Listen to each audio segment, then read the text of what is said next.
Unique మిత్రులందరికీ నా యొక్క నమస్కారం. నా పేరు పోతుగంటి సంపత్, పెద్దపల్లి బ్రాంచ్ అండి. నేను యూనిక్ కంపెనీలో 2005వ సంవత్సరంలో జాయిన్ కావడం జరిగింది.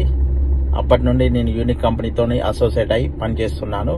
నేను వృత్తిరీత్యా టీచర్గా ఉన్న నన్ను వై రమేష్ గారు ప్లస్ తన అనుచరులు నా దగ్గరికి వచ్చి మోటివేషన్ చేసి ఈ కంపెనీలో జాయిన్ చేపించడం జరిగింది. నేను పెద్దపల్లి, జగిత్యాల, కరీంనగర్, వరంగల్ ఈ డిస్టిక్లలో టీంను బాగా స్ప్రెడ్ చేయడం జరిగింది.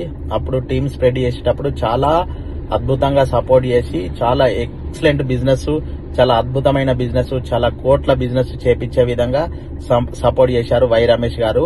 హోమ్ మీటింగ్స్ పెట్టారు, చికెన్ అనిపించారు, చికెన్ అండి హోమ్ మీటింగ్స్ పెట్టమన్నాడు. ఒక్కొక్కసారి నేను ఇస్త్రీ లేని డ్రెస్సులు వేసుకుంటే నీకు ఇస్త్రీకి డబ్బులు లేవా, 50 రూపాయలు ఇస్తా ఇస్త్రీ చేయించుకో అని ఆ విధంగా మోటివేషన్ చేస్తూ మాతోని లక్షల కోట్ల బిజినెస్ చేయించాడు. కానీ ఇప్పుడు మెచ్యూరిటీ ప్రాబ్లంకి వచ్చినప్పుడు మాత్రము చేతులు ఎత్తేస్తున్నాడు. ఇప్పటి వరకు మేము సీనియర్లందరికీ నేను స్వయంగా సందీప్ సంపత్ అంటే యూనిక్ కంపెనీలో తెలియని వాళ్ళు లేరు, కానీ మేమిద్దరము యూనిక్ కంపెనీలో ఉన్న సీనియర్లందరికీ ఒక అండగా నిలిచాము. ప్రతి ఈ జూనియర్ వాళ్ళ మీదకి కోపానికి వచ్చినా కూడా అది పద్ధతి కాదు అని నేర్పినాము. కానీ ఇప్పుడు ఈ సీనియర్ నా కొడుకులు నా మీదకే రివర్స్ అవుతున్నారు. నువ్వేం పీక్కుంటావో పీక్కోపో, నీకు సాధన అయింది చేసుకో, డబ్బులు రావు గంతే అంటున్నారు. మనను మభ్యపెట్టి ఈ సీనియర్ నా కొడుకులు గుజరాత్ పోయి వాళ్ళ సొంత పాలసీలు వేయించుకుంటున్నారు. కావాలంటే నా దగ్గర ప్రూఫ్ ఉంది. వై రమేష్ అనే వ్యక్తి 4 లక్షల నుండి 8 లక్షల వరకు మెచ్యూరిటీ లేపించుకున్నాడు ఇప్పటి వరకు. మళ్ళీ గుజరాత్ లో ఉన్న ల్యాండ్ తను ప్లస్ తను చేసిన డైరెక్ట్ ఏజెంట్లను తీసుకుని గుజరాత్ వెళ్తున్నాడు ల్యాండ్ రిజిస్ట్రేషన్ చేపించడానికి. నేను ఆల్రెడీ క్లియర్ గా చెప్పిన ప్రతి నెల ఒక మీటింగ్ జరగాలి. యూనిక్ కంపెనీకి సంబంధించిన అప్డేట్స్ మాకు క్లియర్ గా తెలవాలి. ఆ అప్డేట్స్ వెళ్తేనే నేను నా జూనియర్లకు మేము చెప్పుకోగలుగుతాం. ప్లస్ ప్రతి ఒక్కరిని ఈ విధంగా బయటపడగొట్టాలని ప్రతిదీ చెప్పినాం. కానీ ఇప్పటి వరకు మీటింగ్ పెట్టిన రోజులు మాత్రం లేవు. నేను రమేష్ గారిని ఒకటే కోరినా, ఏమని కోరినా అంటే డెవలప్మెంట్ అప్పుడు నైటు, రాత్రి, పొద్దున అనకుండా ప్రతిసారి ఫోన్లు చేసుకుంటూ ఇట్లయ్యే అట్లయ్యా అని మాటలు చెప్పుకుంటూ చిన్న చిన్న ప్యాకెట్ మీటింగ్స్ పెట్టుకుంటూ యూనిక్ ను డెవలప్మెంట్ చేసినావు. ప్రాబ్లం వచ్చినప్పుడు కూడా అట్లనే నిల్చోవాలి, అది మొగతనం అంటారు. అట్లా నిల్చోండి ప్రాబ్లం ని క్లియర్ చేసినప్పుడు మాత్రమే నువ్వు నిజమైన మనిషివి.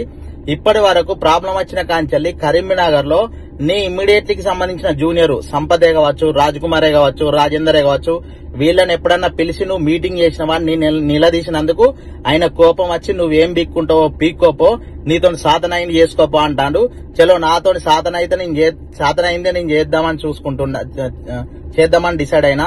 రేపు నేను కరీంనగర్ పోలీస్ స్టేషన్ లో కంప్లైంట్ ఇవ్వడానికి నేను డిసైడ్ అయినా. కంపెనీ పేరు మీద కాదండి, సీనియర్ల పేరు మీద కంప్లైంట్ ఇవ్వడానికి నేను డిసైడ్ అయినా. ఎందుకోసం అనంటే సీనియర్ గా వీళ్ళు మనకు సపోర్ట్ చేయట్లేదు కాబట్టి రమేష్ అనే వ్యక్తి పేరు మీద భూమగౌడ్, సంగప్ప, కరియప్ప, గాంధీ వీళ్ళ పేర్ల మీద నేను కంప్లైంట్ ఇవ్వడానికి డిసైడ్ అయినా. ఈ క్షణం నుండి యూనిక్ కంపెనీతో నేను మెంటల్ గా సఫర్ అవుతున్నా. ఎందుకోసం అనంటే 2 రోజుల క్రితం మా ఇంటికి 10 మంది రాత్రి 11 గంటలకు వచ్చారు. ఎందుకంటే ఇంట్లో లేడీస్ ఉంటారు, నాకు ఎదిగిన బిడ్డ ఉంది. 10 గంటలకు ఇంట్లోకి వచ్చి న్యూసెన్స్ చేశారు. సో అది నా మైండ్ లో బాగా ఫీడ్ అయిపోయింది. ఆ విధంగా జూనియర్లు కూడా చాలా మంది సఫర్ అవుతున్నారు. కాబట్టి నేను ఈ క్షణం నుండి నా హెల్త్ కు సంబంధించి కావచ్చు, నా మానసిక స్థితి బాగలేక నేనేమన్నా సూసైడ్ చేసుకుని చనిపోయినా కూడా దానికి కారణం వై రమేష్ గారు అండ్ వారి సీనియర్లు. ఇది నా హెచ్చరిక. మీరు ఎవరికైనా కూడా నేను 100% సపోర్ట్ చేయడానికి రెడీ. కాబట్టి మీరెవరన్నా నాకు సపోర్ట్ చేయాలనుకుంటే నాతోని ఏకం కండి, పోలీస్ స్టేషన్ కి రండి, మనం కంప్లైంట్ చేయడానికి సిద్ధం అవుదాం. రైట్ అండి, thank you very much. Hi, this is Neha Shetty. Please subscribe to GK News. Hi everybody, subscribe to GK News.